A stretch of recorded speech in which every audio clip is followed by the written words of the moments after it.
পরিচালক সুদেষ্ণা রায় নতুন ছবির শুটিং আচমকাই থমকে গেল।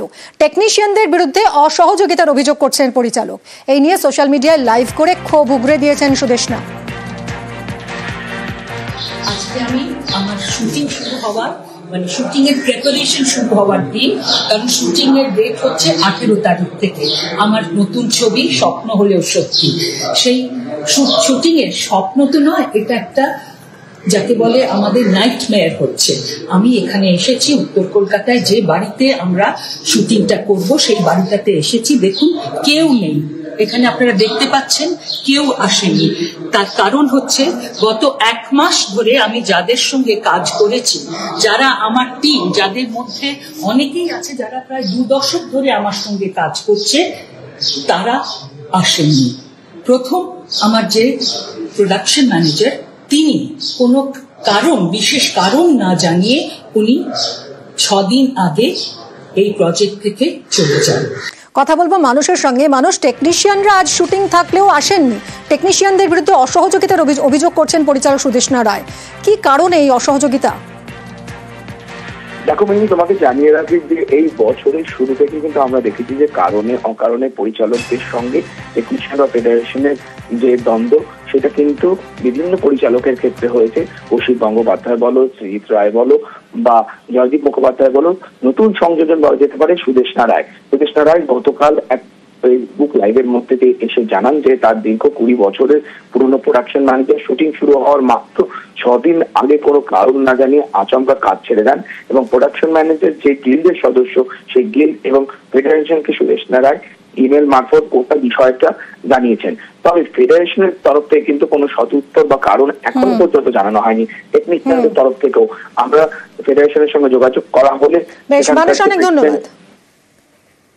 গত 1 মাস ধরে প্রি প্রোডাকশন চলেছে, লুক সেট হয়ে গেছে, তাতে সবাই এসেছিল, রেকি করেছি, শিডিউল দিয়ে দিয়েছি। তারপরেও 12 তারিখে আমার খুব খারাপ লেগেছে যে আমারই যারা খুব ঘনিষ্ঠ তারাই কোনো বিশেষ কারণ না জানিয়ে আমাকে বলেছে দিদি চাপ আছে, কাজ করতে পারবো না। আমি সবাইকে চিঠি পাঠিয়েছি, কারণ মহামান্য আদালতের যেটা রায় ছিল তাতে বলা হয়েছিল যে কোনোভাবেই অসহযোগিতা বা কোনোভাবে বাধাপ্রাপ্ত যেন না হই আমি বা আমরা। তো সেই বাধাপ্রাপ্তই হয়েছি। ফেডারেশন বনাম পরিচালকদের সংঘাত কি আরো একবার স্পষ্ট হলো? ফেডারেশনের প্রেসিডেন্ট স্বরূপ বিশ্বাসের বক্তব্য, তিনি কিছু জানেন না, অভিযোগ এলে খতিয়ে দেখবে ফেডারেশন।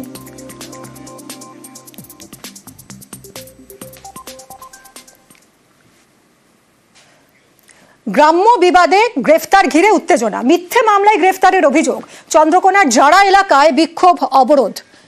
বিস্তারিত জানবো সুকান্তর কাছ থেকে। সুকান্ত, কি কারণে বিক্ষোভ আর কি কারণেই বা গ্রেফতারি? দেখো মিমি, অবরোধকারীরা যেটা দাবি তুলছেন, এলাকার এক যুবক সহ বেশ কয়েকজনের নামে মিথ্যা অভিযোগ করা হয়েছে এবং সেই মিথ্যা অভিযোগের ভিত্তিতে যুবককে গ্রেফতার করা হয়েছে। আর সেই যুবককে অবিলম্বে ছেড়ে দেওয়ার দাবি তুলেই কিন্তু এলাকার মানুষ তারা রাজ্য সড়ক অর্থাৎ চন্দ্রকোনা থেকে পীরপাই যে রামজীবনপুর রাজ্য সড়ক, তার জাড়া এলাকায় তারা কিন্তু অবরোধ শুরু করেছেন। শুধু অবরোধ নয়, সকাল 7:15 থেকে এই অবরোধ চলার পর পুলিশ পৌঁছলে পুলিশকে ঘিরেও কিন্তু অবরোধকারীরা বিক্ষোভ শুরু করেন। তাদের দাবি অবিলম্বে মিথ্যা অভিযোগ প্রত্যাহার করতে হবে এবং এই আটক যুবককে তার মুক্তি দিতে হবে। এই দাবি তুলে কিন্তু অবরোধ কার্যত এখনো চলছে। ঘটনাস্থলে চন্দ্রকোনা টাউন থানার পুলিশ এসেছেন এবং পুলিশের পরিস্থিতি নিয়ন্ত্রণের চেষ্টা করছেন। যেটা অবরোধকারীদের দাবি যে তারা প্রতিশ্রুতি পেলেই তবেই তারা অবরোধ তুলবেন, আর প্রশাসনিক আধিকারিকরা তারা বোঝানোর চেষ্টা করছেন। খুব আশা করা যায় অল্প সময়ের মধ্যে অবরোধকারীরা তারা প্রতিশ্রুতি পেয়ে তারা অবরোধ তুলে নেবেন। মিমি, ধন্যবাদ সুকান্ত। গাজন অনুষ্ঠান চলাকালীন বাইরে থেকে দুষ্কৃতী এসে হামলা করে। সেই হামলার প্রতিবাদ জানাতে গেলে সেই গাজন সন্ন্যাসীদের উপর মিথ্যে কেস দেওয়া হয় এবং তাদেরকে আটক করা হয়। সেই কারণে আজ এই গ্রামবাসী জমায়েত হয়েছে এবং নিঃশর্তভাবে ওই ছেলেদেরকে আমরা মুক্তির দাবি জানাচ্ছি। যতক্ষণ না এই দাবি মেনে নেওয়া হচ্ছে ততক্ষণ আমাদের অবরোধ চলতে থাকবে। 10 জনের বিরুদ্ধে আরো কেস দেওয়া আছে, ওই কেস তুলে নিতে হবে আর ওই ছেলেটিকে ছাড়তে হবে। যতক্ষণ না ছাড়বে ততক্ষণ আমাদের অবরোধ চলবে। চাঞ্চল্যকর একটা খবরে আমরা নজর রাখবো। চোর ধরতে গিয়ে পুলিশের গাড়ির চালকের মৃত্যু। ষাঁড় চুরি করে পালানোর সময় দুষ্কৃতীদের তাড়া, পুলিশের তাড়াকে দ্রুত চম্পট দেয় দুষ্কৃতীরা। এই মুহূর্তের সিসি ক্যামেরার ফুটেজ, সেই মুহূর্তের সিসি ক্যামেরার ফুটেজ আপনাদেরকে দেখাচ্ছি। পুলিশ তাড়া করে দুষ্কৃতীদের, পুলিশের তাড়া খেয়ে দ্রুত চম্পট দেয় দুষ্কৃতীরা। আর সেই সময় দুষ্কৃতীদের গাড়ির সঙ্গে পুলিশের গাড়ির ধাক্কা, দেখুন সেই ছবিটা। পুলিশের গাড়িতে ধাক্কা দিয়ে পালিয়ে যায় দুষ্কৃতীরা। নন্দীগ্রামের ঘটনা, নন্দীগ্রামের রেয়াপাড়ায় ঘটেছে এই ঘটনা। পুলিশের গাড়ির চালকের মৃত্যু হয়েছে। কথা বলবো সুজিত আমাদের প্রতিনিধির সঙ্গে। সুজিত, ঠিক কি ঘটেছিল? মানে সিসি ক্যামেরার ফুটেজ যা দেখছি এ তো আমরা সিনেমার পর্দায় দেখি। সিনেমাকেও হার মানাবে এবং সিনেমার পর্দায় যা দেখি তার থেকেও ভয়ঙ্কর ঘটনা। আসলে এলাকায় দুষ্কৃতী তাণ্ডব বাড়ছিল, চুরি ছিনতাই বাড়ছিল। এমন খবর সামনে আসার পর থেকে টহলদারিও বাড়ানো হয়েছিল বলে যেটা খবর পাচ্ছি। এবং মিমি, যেটা দেখা গেল কি না, নন্দীগ্রামের রেয়াপাড়া অর্থাৎ 2 নম্বর ব্লক এলাকায় এই ঘটনা ঘটেছে আজ ভোর রাতে, যখন কিনা চুরি করে পালাচ্ছিল ষাঁড়। এলাকায় ষাঁড় যেটা ছিল রাস্তায় ঘোরাফেরা করছিল, সেই ষাঁড় চুরি করে পালিয়ে যাওয়ার সময় তাড়া করে পুলিশ। তাড়া করতে গিয়ে দুষ্কৃতীদের যে 10 জনের দল ছিল, এখনো পর্যন্ত জানা যাচ্ছে তারা গাড়িতে করে পালিয়ে যাচ্ছিল। সেই সময় তাদের রাস্তা আটকাতে চায় পুলিশ। পুলিশের জিপ একেবারে বলা যায় রাস্তার উপর দাঁড় করিয়ে রেখে সেটাকে আটকাতে গেলে তখনই কিন্তু দ্রুত গতিতে দুষ্কৃতীদের গাড়ি সেই গাড়িতে ধাক্কা মারে এবং ঘটনাস্থলে মৃত্যু হয় গাড়ি চালকের, অর্থাৎ পুলিশ গাড়ির চালকের। নন্দীগ্রামের রেয়াপাড়া পুলিশ থানার যে ড্রাইভার গাড়ির, তার মৃত্যু হয় যুবকের, এবং 3 জন পুলিশ কর্মী আরো আহত হয়েছে। দুষ্কৃতীদেরকে চিহ্নিত করা গেছে? তারা কি ধরা পড়েছে?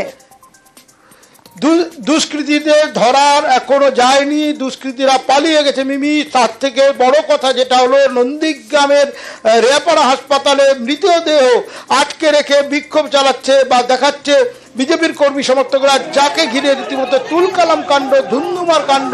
সুজিত, তুমি সঙ্গে থাকো, সেই ছবিটাও আমরা এই মুহূর্তে আপনাদের দেখাচ্ছি। পুলিশের গাড়ির চালকের মৃত্যু হয়েছে, তারপর তার মৃতদেহ আটকে রেখে এই মুহূর্তে বিক্ষোভ দেখাচ্ছেন বিজেপি কর্মী সমর্থকরা।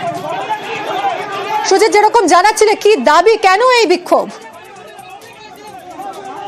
বিক্ষোভ তাদের যে এলাকায় দুষ্কৃতীদের তাণ্ডব বাড়ছে, চুরি ডাকাতি বাড়ছে, পুলিশ নিষ্ক্রিয়, এবং তারই বলি পুলিশের যে একটা গা ছাড়া মনোভাব বা বলা যায় যে একটা ভালোভাবে যে বলা যায় নিরাপত্তা দেওয়ার ব্যাপার, সেটাতে অদূরদর্শিতার যে ঘটনা বা বলা যায় যে ঠিকঠাক করে যে হোমওয়ার্ক না করার ফলে পুলিশের, তার ফলে যে এলাকায় তাণ্ডব বাড়ছে দুষ্কৃতীদের, এত বড় ঘটনা ঘটলো তা নিয়ে তারা ক্ষোভ দেখাচ্ছেন। তারা বলছেন মৃতদেহ নিয়ে যে পোস্টমর্টমের জন্য নিয়ে যাওয়া হচ্ছে তমলুক, সেটাকে এখনই ছাড়ছেন না তারা। এবং তারা বিজেপির কর্মী সমর্থক স্থানীয় মানুষজন তারা জানাচ্ছেন যে এই ঘটনা শুধু নয়, দিনের পর দিন এমন ঘটনা ঘটছে, নন্দীগ্রাম জুড়ে এই ঘটনা ঘটছে, এবং তারপরেও কেন সতর্ক হচ্ছে না বা বলা যায় যে বিষয়টিকে নিয়ে গুরুত্ব দিয়ে ভাবা হচ্ছে না, সেই নিয়ে কিন্তু মিমি আজকে খুব একদমই বিক্ষোভ দেখায় বিজেপি। অনেক ধন্যবাদ তোমায় সুজিত। কিন্তু পুলিশ তো চেষ্টাই করেছিল দুষ্কৃতীদের ধরতে, সেই জন্য তো চোর ধরার জন্য পুলিশের গাড়ি রীতিমতো চেজ করছিল দুষ্কৃতীদের। ষাঁড় চুরি করে পালানোর সময় দুষ্কৃতীদের তাড়া করে পুলিশ, পুলিশের তাড়াকে দ্রুত চম্পট দেয় দুষ্কৃতীরা। সেই সময় দুষ্কৃতীদের গাড়ির সঙ্গে পুলিশের গাড়ির ধাক্কা, পুলিশের গাড়িতে ধাক্কা দিয়ে পালিয়ে যায় দুষ্কৃতীরা। নন্দীগ্রামের রেয়াপাড়ার সেই ঘটনার সিসি ক্যামেরার ফুটেজ দেখাচ্ছি আপনাদের। পুলিশের গাড়ির চালকের মৃত্যু হয়েছে, আহত হয়েছেন আরো 3 পুলিশ কর্মী। রাস্তার মাঝখানে করে দাঁড় করে দেয়, তখন ওই পুলিশ গাড়িটা ধাক্কা মারার ফলে ড্রাইভার নামে বেরিয়ে চলে গেছিল, তার উপর দিয়ে গাড়িটা নিয়ে চলে গেছে। পুলিশ ড্রাইভার মারা গেছে, প্রচুর আতঙ্কে আছে।